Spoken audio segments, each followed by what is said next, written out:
Senta que lá vem a história.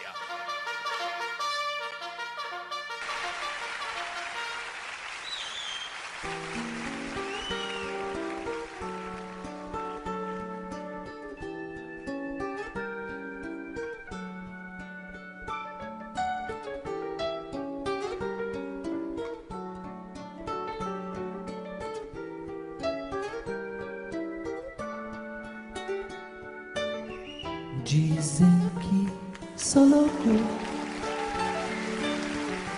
por pensar assim. Se eu sou muito louco por eu ser feliz, mas louco é quem me diz e não é feliz. Faremos um breve histórico da história da loucura e o processo de desinstitucionalização. Na Grécia Antiga, acreditava-se que os loucos possuíam poderes divinos.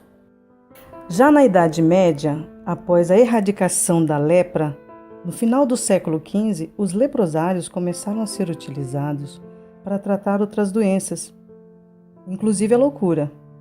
Neste período, a loucura era associada à possessão demoníaca, o que levava muitas vezes aos indivíduos serem queimados em fogueiras como hereges. Na época do Renascimento, os loucos estranhos, como eram chamados os loucos que não eram artistas ou escritores, eram colocados em navios, denominado nau dos loucos, com o intuito de purificação pelas águas. No século XVII, surgiu uma nova modalidade de hospitais, não exclusivamente filantrópicas, mas passaram a cumprir uma função de ordem social e política. Em 1656 foi fundado o Hospital Geral em Paris, sem caráter médico, mas sim um lugar social para o louco e a loucura na sociedade ocidental. Somente a partir da Revolução Francesa, no século XVII ao século XVIII, Philippe Pinel definiu a loucura como alienação mental e foi conhecido como fundador da psiquiatria e pela clínica médica moderna. O Hospital de Bicêtre, em Paris, era dirigido por Pinel e utilizava o tratamento moral como princípio de isolar, conhecer e tratar, utilizando banhos de água fria, uso de camisa de força e eletrochoque. Foi através de Pinel que a loucura pôde ser dialogada. Surgiu assim a primeira lei de assistência de alienadas, criada em Paris e replicada em diferentes países, reproduzindo os princípios e estratégias adotadas por Pinel. Na Europa, em meados do século XX, já se questionava e debatia sobre a desmontagem dessa estrutura manicomial. Os primeiros serviços foram os centros de saúde mental, que possibilitavam a inclusão social e a integralidade do atendimento. O livro de Machado de Assis, O Alienista, de 1882, foi o primeiro livro que realizou o debate sobre a normalidade e conta uma história real da criação e transformação do Hospício Dom Pedro II no Brasil. As primeiras colônias brasileiras foram criadas logo após a proclamação da República, em 1889, sendo elas a colônia São Bento e colônia Conde de Mesquita, no Rio de Janeiro.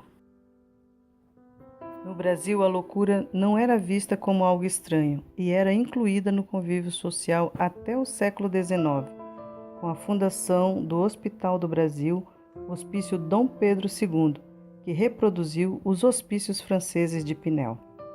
Após as grandes guerras mundiais, a sociedade passou a refletir sobre a natureza humana, tanto sobre a crueldade quanto sobre a solidariedade.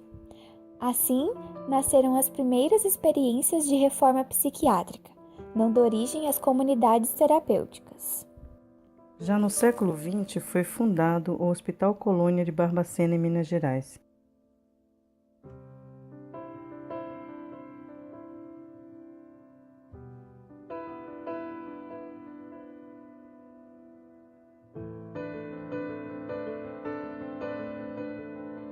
Em 1969, Franco Basaglia, que foi pioneiro na luta do fim dos manicômios, e visava a psiquiatria democrática, deu início ao processo de transformação institucional.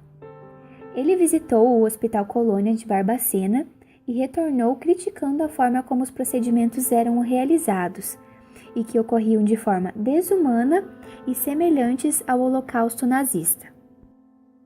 E somente em 1980, quando os primeiros ventos da reforma psiquiátrica começaram a soprar por lá, e os gemidos do desengano foram sendo substituídos por alguma esperança.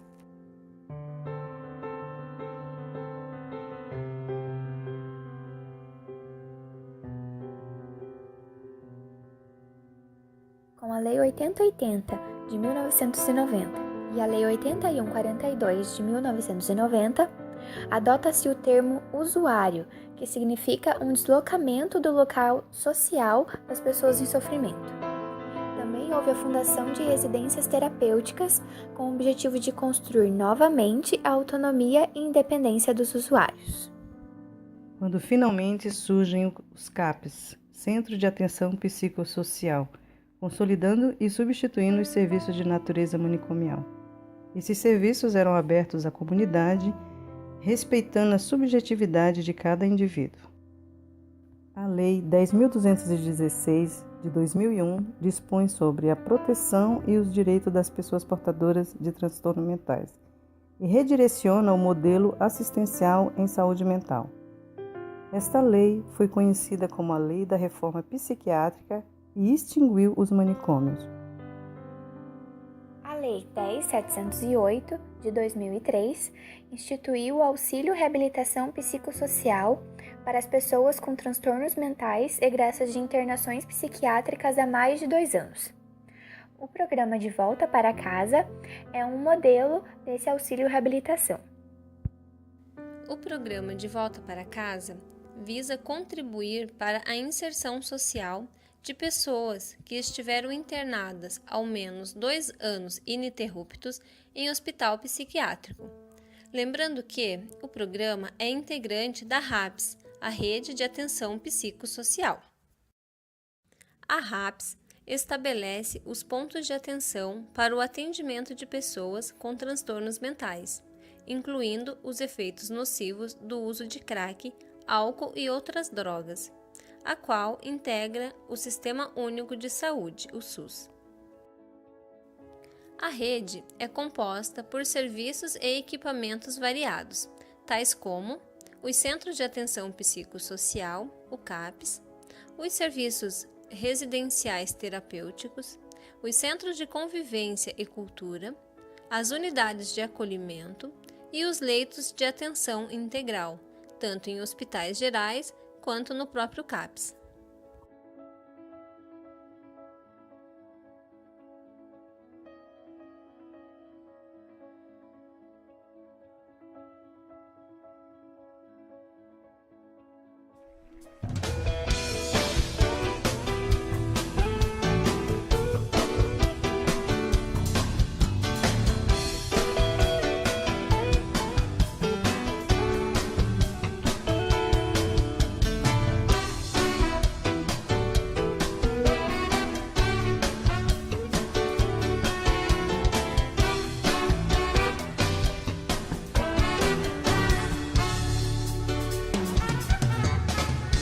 Eu sei que você